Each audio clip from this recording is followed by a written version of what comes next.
Евгения Хаматова, пользуетесь ли вы дополнительным освещением? Каким? Я очень плохо вижу цвет, когда пасмурно, а писать очень хочется.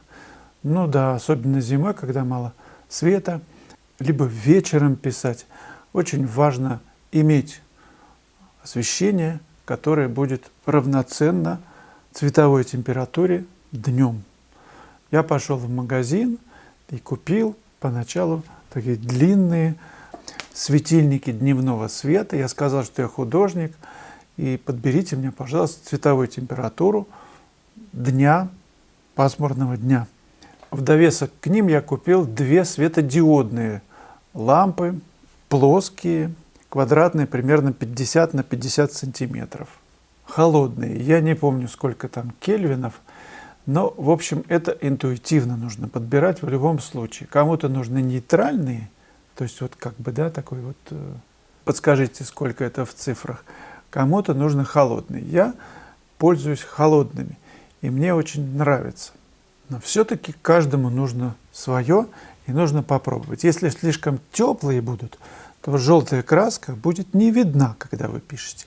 А потом при естественном освещении она будет вылезать. Так что просто экспериментально.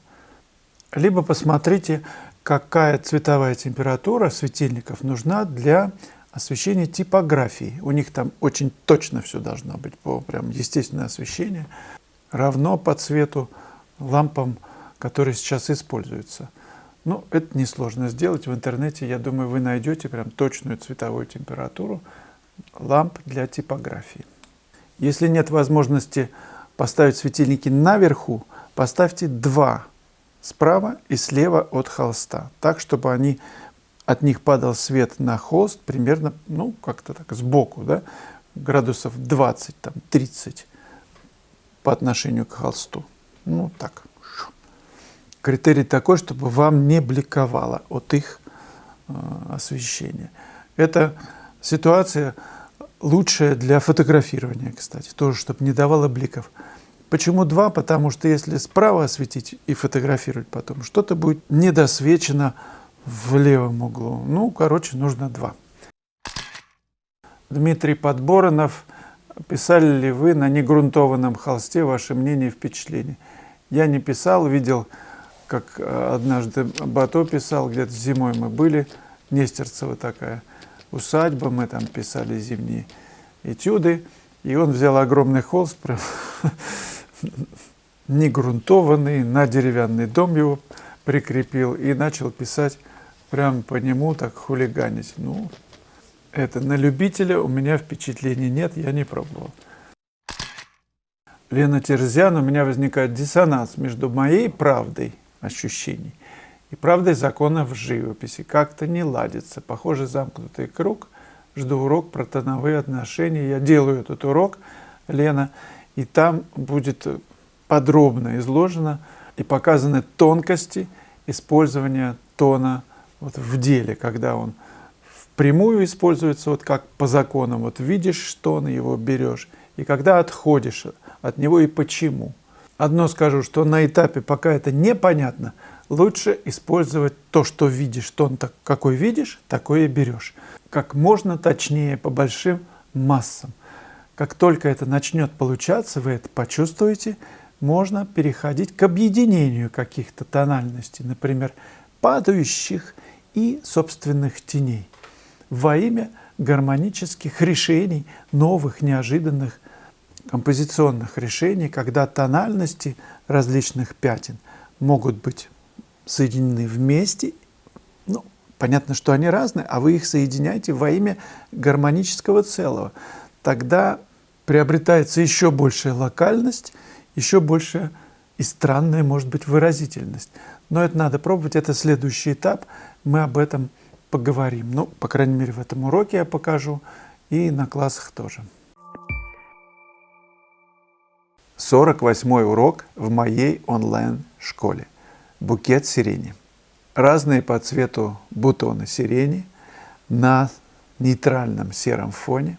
При кажущейся простоте задача очень интересная и довольно сложная, потому что нам нужно научиться сравнивать тонкие отношения, нюансные, по большим пятнам. Когда глаз настроится окончательно, тогда будет все легко. И основная моя задача – вести вас к легкости в живописи, к тому, чтобы вы испытывали наслаждение, не трудности, сомнения, а наслаждение. Это достижимо. 48-й урок «Букет сирени». Не пропустите. Артист. У вас очень уютная комната-мастерская. Это правда. Могли бы вы сделать краткий обзор, как у вас организовано рабочее пространство? Хорошо? Показываю. Вот здесь у меня в таких вот штучках лежат краски. Ну, тут теплые, тут зеленые, тут красные, тут холодные синие. Ну, тут белила всякие, тут все такое. Но это не значит, что я все время к ним обращаюсь. Я выложил, да, я сделал себе такой вот стол. Ну, перед работу ставлю и стол. Он, значит, шириной примерно сантиметров 60.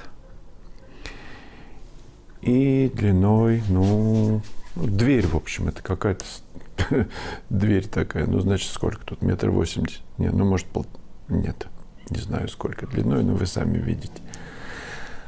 И, значит, кладу палитру, чтобы она не ездила. Я тут такой на скотч повесил. Вот она у меня упирается. Здесь висит полотенце бумажное.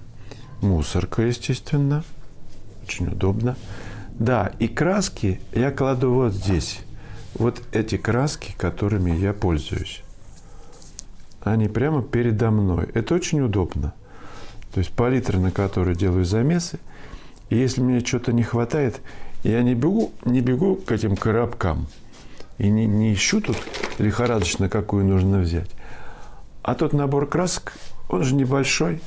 Там белила, вот красные, оранжевые, желтые, охры разные, да темные, зеленые немножко. Ну и все тут и холодные. Так что все это очень довольно-таки удобно работать. Ну, кисточки вот такие вот всякие. Тут подставочка. Или у меня просто на моей палитре складной такие здесь зазубренные есть. Масленка. А в этой я мою кисточки перед тем, как... Ну, после работы сначала в этой штуке. Ну, тут растворитель без запаха. А потом уже мылом. Ну, вот вся история. Очень удобно пользоваться вот этой вот фигней. Я ее купил в магазине для парикмахеров. Какой-то такой магазинчик есть.